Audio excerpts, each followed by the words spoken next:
Hi everyone, it's Nancy, your favorite innkeeper at Old Square Inn in Mount Joy, Pennsylvania in beautiful Lancaster County. And today we're just going to mess around a little bit. So this is a no-bake day. We're going to make some of these little chocolate truffle creatures. So we have some mice here. We have some, I don't know what you can call him. You can call him an owl or a bat. We're just going to have some fun, do a little bit of that. And this is a good project for your kids as well. If you have little kids, if you have big kids, it's just a lot of fun. Servus, I am parched. I need a drink. So we're going to start with making the truffle for the mice. That's what he's made out of, a chocolate truffle. So you need about 8 ounces of Oreos or Oreo-like cookies. So I'm just going to put that into my little Cuisinart, and I love this little Cuisinart. It's just a tiny 2-cupper, and it's perfect for what I have to do. Hi Joe, nice to see you today. If you're watching us today, please check in, tell us what you're doing, and we'll keep moving on with this.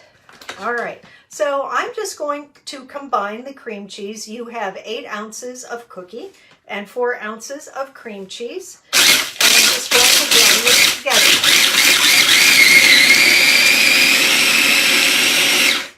What I love about this little 2-cup thing, hi Kathy, nice to see you. Hi Nicole, good to see ya. What I love about this little 2-cup thing is it fits in my tiny kitchen. And I have a tiny kitchen. All right, I see Nicole is there today.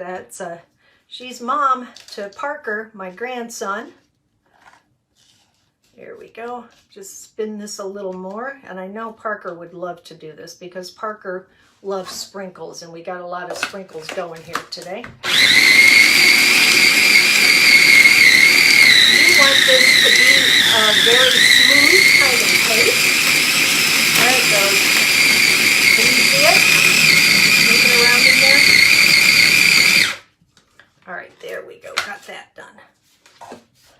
So see this? It's just a great big clump in there. I'm going to take that out. That's going to be the bodies for our little guys. Let me grab a piece of paper here, some saran wrap type paper, and I'm just going to put that on the saran wrap and then work from there. So after I make these, and I don't like to make these too big because that's a lot of chocolate to bite into. And I first saw these, my sister in Arizona made these.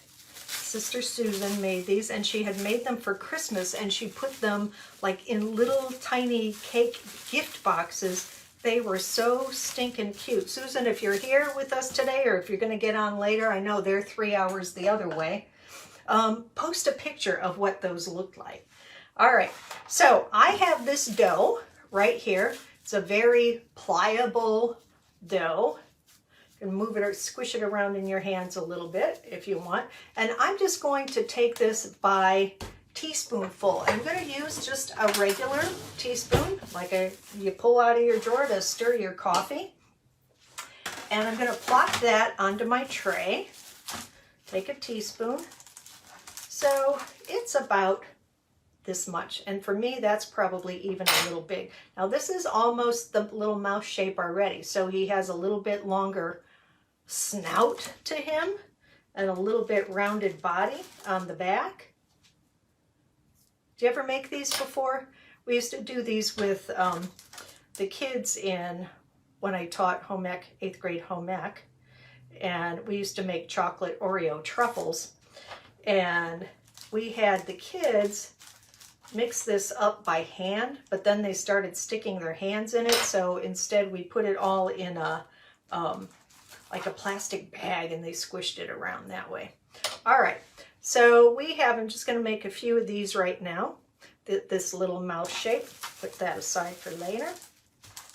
So here they are, all lined up on my baking sheet lined with parchment paper. You want to be sure you put something under them because you're going to put this in the freezer and you don't want them to stick to the cookie sheet. Now, there is no delicate way of doing this. You just have to take his tail and put it where tails go.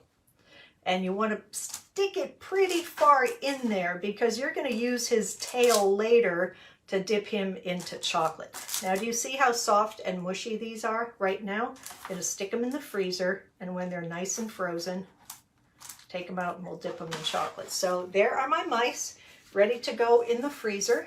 And while they're waiting for that little bit, we're going to start these other little fun creations. And to do this, I'm going to get some melting chocolate. You can probably pick this up at, they don't have AC Moore anymore, but Hobby Lobby or Michael's. I got this at our local grocery. This is Merkin's dark chocolate, and I love it because it has a good rich taste. Some of that chocolate just tastes like coating. So I put it into a bowl that has a little bit of depth to it so I could dip into it. This is actually a little soup bowl. I'm going to stick this in my microwave for about 1 minute to get that going. And while that's going, I'm going to get my marshmallows ready and get everything else I want ready here as well. So I have, for my mice later, I have some eyes going here. I have some little faces, little snouts and everything else that will go on there. But for my marshmallows, I think the marshmallows work when they're just a little bit, I don't want to say stale, but if your marshmallows are very, very fresh, it's going to be hard to keep the stick in them. But just get the stick in. You can have the kids do that. They'll have fun. They would go, "Whoa, you're dead." I would probably do that too. I gotta tell you, I was filming our first episode of Let's Cook with Nancy for our cooking school. And, you know, I'm trying to be all serious with this and everything. This is a cooking school now. Let's do what we have to do. And there was one part where I had to add 2 tablespoons of honey or corn syrup. And I just started going, "Oh, honey, no, no, no, no, no, no. Oh, sugar, sugar, no, no, no, no, no, no. You are my candy girl." I thought, oh, I just blew the whole thing. So we'll see how that goes. Is it going to end up on the cutting room floor, or is it going to make it into the first episode of Let's Cook with Nancy? We'll see what our editors do. All right, so mixing this up. And even if these aren't quite mixed up yet, that's okay. You just stir it around. Everything will melt after 1 minute. So let's start with a couple of our little guys here. So these little guys, you're just going to take them. This is nice and deep. Dip them into the chocolate.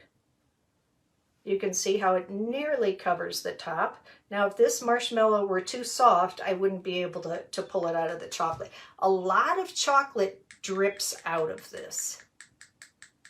So you really want to tap all that extra chocolate off. And this guy, I think we're just going to dip him in a little bit of orange sprinkles. And don't dip it directly into the sprinkle box. You know, that would be tragedy coming right there. So I'm just going to open these up and put a few of these out on my paper right here. There we go. And let those in there. When I made the little pumpkin guys like this, I thought they were very heavy. I think if I would make these again, I would use some orange sugar instead. Now these I don't feel so compelled to have to cover all the way. So this is just a fun little here, trick or treat, here's your treat. Okay, now if we're going to make those little bats, here's the thing. If you didn't smash up all your Oreos like I just did, you would lay 2 Oreos out here, 2 halves of Oreos. I don't have Oreos, so I'm going to use some of my little melting chips instead. So I just cut these in half. If you had Oreos, you would cut these in half. Lay them on your paper like wings. And you see what I have going there? Yeah. Okay, there we go. And I'm going to dip him in chocolate again. This will be my guy. Come on, guy. Oh, sugar. No. And if you get chocolate on your stick, don't worry about it. Kids are going to eat these. They're going to have fun. They'll lick the extra chocolate off the stick and go, this is so good. Okay, be sure you just kind of clunk off that extra. All right, then this guy, move him up a little bit, is just going to, you're just going to rest him on this little wing part right here. All right, sit right there, guy. All right, can you see him? Let's pull him back this way. There he is. Now, oops, his wings are all whack.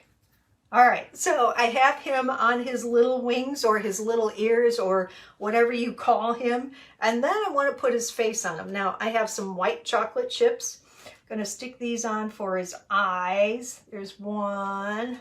There's two. Get on there. Now, so I want to give him pupils on his eyes. So I'm just going to take a little toothpick and I'm going to get a little bit of chocolate on my toothpick. Here, you want to see something, owl or bat or whoever you are? Let's give you some eyes. Do, do, do, do, do, do. You're going to be humming that all day now, right? By the Archies. You are my candy girl. And you got me wanting. Now, I never said I could sing. I just said I do sing. Okay. So here is our little bat. And he's going to have to dry off a little bit on this cookie sheet. Again, you can stick these in the fridge or just let this dry at room temperature. And now we're going to get to our little mice. Okay. So I have some here that I have just taken out of the freezer. I'm going to take him, make sure my chocolate is nice and soft. And again, you can make white mice or you can make dark chocolate mice. My guys are going to be dark chocolate. Now, because these are cold, the little mice that I'm going to dip in here, the chocolate on their little bodies is going to get firm right away. So that means when you're putting this guy's eyes on, just dip them in there. Let that come off his body. The chocolate on his body is going to probably be too hard to put his eyes on by the time you get to him. So if that is the case, you see him there? Then you're just going to take a little bit of chocolate and put it where you want to put his eye. Let's see if I'm in time for this. Hey, maybe I'll give him blue eyes. Maybe. Let's see how that goes. There we go. Little blue-eyed guy. He's going to be a blue-eyed mouse. Get your other blue eye on there. I don't know if I like those blue eyes. What do you think of those? And let's give you a nose. Your nose could be pink. There you go. And he needs his ears. So for his ears, we're going to take sliced almonds, and do you see how long they are? We're going to have to break those in half, or you're going to be making bunnies instead of mice. I'm going to use the rounded part of this. Stick his little ear in there. Whoop. There, got to push hard because he's starting to get solid. Put his other little ear in there. Okay, well, look at this mouse looks like he's going to a baby shower because he's all pink and blue. But you decorate these any way you want. The kids are going to have a blast with these on Halloween or just a fun lunch thing. So get out your popsicle sticks, get some chocolate, get to dipping, and have a blast. I cannot wait to see you again on Monday. We'll get back to baking on Monday, but I just thought we needed just a little bit of time out to do something crazy. All right, I will see you on Monday. We're getting back to baking, and I'm Nancy, your favorite innkeeper from Old Square Inn in Mountjoy in beautiful Lancaster County. And again, you remember, you be the light. Something good is going to happen today to you and through you. Servus. Bye, everyone. Hi everyone, Nancy here. If you like this video and want to see more, just click on the subscribe button below. And if you want to try even more delicious recipes from our award-winning B&B, click on the link in the description for our Let's Cook with Nancy cookbook. makes a great gift for the chef in your life, even if that chef is you. All right, I'll see you in the next video.